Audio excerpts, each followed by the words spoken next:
Good afternoon, everybody. I'm Kevin McMahill. I'm the Undersheriff for the Las Vegas Metropolitan Police Department, and I am going to be providing you an update this afternoon on the Route 91 Music Festival mass murder. To date, we have run down well more than 1,000 leads in this investigation. While some of it has helped create a better profile into the madness of this suspect, we do not still have a clear motive or reason why. I can assure you that we are aware of all aspects of this case, to include the rumor, innuendo, and supposition by many in the public. And I get it. We all want answers. We have looked at everything, literally, to include the suspect's personal life, any political affiliation, his social behaviors, economic situation, and any potential radicalization that so many have claimed. We're also aware, of course, that ISIS has repeatedly claimed responsibility, which today I can tell you that we have no known nexus to. We have been down each and every single one of these paths trying to determine why, to determine who else may have known of these plans. We will continue to investigate each and every one of these areas, as well as all the tips and leads that continue to come in. We must remain focused solely on truth and fact. It's very easy to assume. We're collectively working with the FBI and many other partners to try to get there. At this time, I'll tell you again that we have no credible information to report to you as to motivation. We will not stop, and we'll keep you up to date as anything develops on that. I will tell you, though, that all of the rumor and speculation has not been helpful to our investigation. In the past, terror attacks or mass murder incidents, motive was made very clear in most of those cases, by a note that was left, by a social media post, by a telephone call that was made, by investigators mining computer data. Today, in our investigation, we don't have any of that uncovered. I wish we did. We will and are continuing to investigate with great tenacity and hope to arrive at an answer. We reported in the media yesterday that we found the missing Hyundai Tucson with Nevada plate 114 Baker 40. It was in the Reno residence that we did a search warrant on. Just a communication issue that we didn't know about it when we reported it to you. Most of you also now know the name of the Mandalay Bay security guard who you've all named in the media, and I'll just reaffirm to you that Jesus Campos is a true hero. I can tell you now just a little bit more that I know about what he did that particular day. We now know that he was dispatched to what they call a door alarm on the 32nd floor. He went up there to investigate the open door, and as he was doing his job diligently, he came under fire by our suspect. As you know, he was struck in the leg. He turned around and retreated. He notified his dispatch, which was absolutely critical to us knowing the location, as well as advising the responding officers as they arrived on that 32nd floor. I can tell you that this was a remarkable effort by a brave and remarkable man. I want to say today that I don't think we've done a good enough job recognizing him and his actions, and for that I apologize. I just want to take the moment and clear the record that he's an absolute hero. There's also a couple of questions that have continued to come in regards to this tannerite and what materials that we had. You all know we've given you this information about where we found the tannerite in the vehicle. Tannerite is a binary explosive, meaning that it's composed of two substances. We also had a significant amount of that tannerite as a finished product, and we had the two chemicals of ammonium nitrate and aluminum powder that, when combined, make the finished product of tannerite. Sorry to tell you, I don't know what he was going to do with all of that tannerite. I wish I did, and we continue to try to find that information out. There's a couple of things before I take any questions from you, however. First and foremost is that our partner, Special Agent in Charge, Aaron Rouse, has some information about a new media plan that the FBI has launched and I would like him to explain exactly what that is. Mr. Rouse? Thank you, Undersheriff. I'm very pleased to announce that Clear Channel Local here in Las Vegas has partnered with the Metropolitan Police and with the FBI to reach as many people as we possibly can. We're starting an information campaign seeking true knowledge as to what happened in the events leading up to and involving this incident. The billboards will be displayed throughout the Las Vegas area. It will have the badge of the Metropolitan Police and the seal of the FBI on it, along with the terms, if you know something, say something, along with a phone number, which we've agreed will be 1-800-CALL-FBI. This is critical for us. As the Undersheriff mentioned, we have not stopped, we will not stop until we have the truth. Thank you. Thank you, Mr. Rouse. And next up, I would like to have the chair of the Clark County Commission, Steve Sisolak, come up and provide you some additional information as well. Thank you, Undersheriff, and I appreciate you all being here. And in the past 4 days, we've had numerous names assigned to this event, this tragedy. And for official purposes and in the future, after consultation with the coroner, our first report is coming out this afternoon. The official name that which this tragedy will be referred to will be the number 1 October. So the digit 1 October will be the official name listed on all reports and investigations moving forward on this incident. Thank you all very much. With that, I'll take a couple of questions. Is there any indication? Can you expand on the misinformation? There's a lot of rumors online, and how does that may hinder the proper investigation?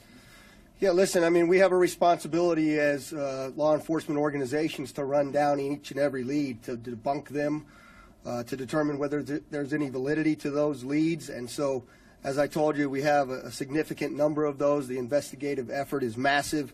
We continue to do it, but rumor and supposition doesn't help. And so those true tips and leads of things that people know are imperative to this investigation.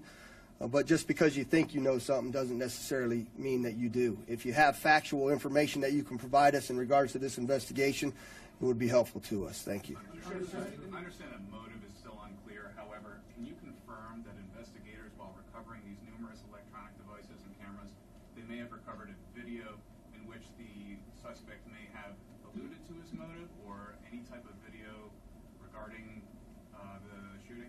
I'm not aware that we've recovered any such video. Have you been able to resolve the question of whether he had any help, or whether there was an accomplice, or can you eliminate the question of whether you are specifically trying to find somebody else? Okay, the question is, can we confirm whether there's an accomplice or not? I can tell you this: we're very confident that there was not another shooter in that room. What I cannot confirm to you today, and what we continue to investigate, is whether anybody else may have known about this incident before he carried it out.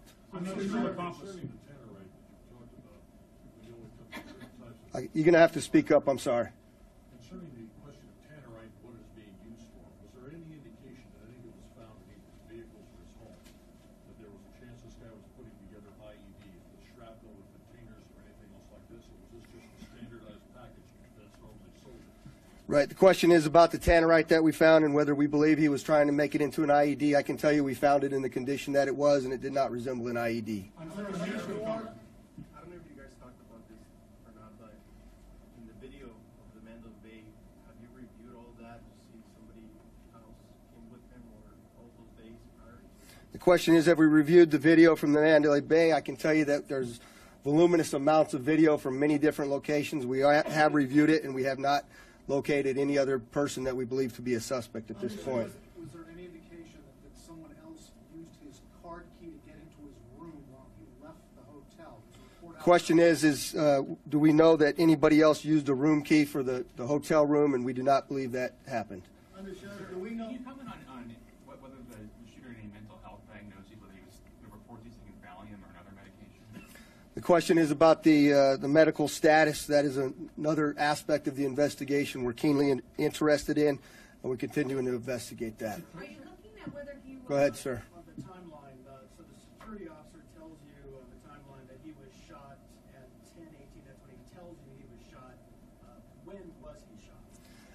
I can give you the exact time off the timeline off camera. I don't remember. I don't have it in front of me as we sit here. I'll be clear about the timeline, right? What the sheriff and I have both explained to you at different times is information that we had initially. We went back and reconciled it with what was on the body-worn camera as well as what was in our computer-aided dispatch, the CAD data. And so all of that timeline that we represented to you is what we have to the best of our knowledge today. I'm sorry I cut you off, ma'am. Okay, I was just wondering, are you looking into the question of whether he was kind of obsessed with the month of October since he bought the guns in October and his lawsuit was dismissed in October? I can tell you that our investigation is focused, I'm sorry, the question is, are we looking specifically at the month of October? The answer to that is we are looking at every aspect from birth to death of this suspect in this case.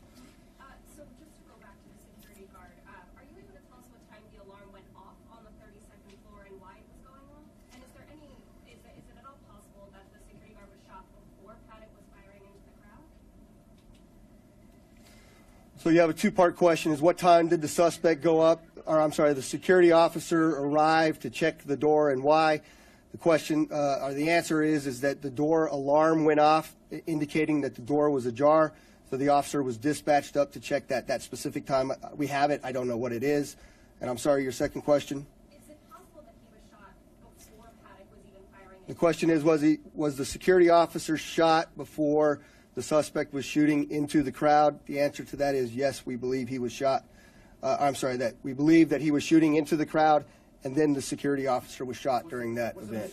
I'm taking two more. Go ahead. The percentage of injuries, I know we had discussed this earlier. Do we know how many people were actually shot versus the trampling injuries or anything else? That's a question that you're going to, question is how many people were shot versus other trampling injuries.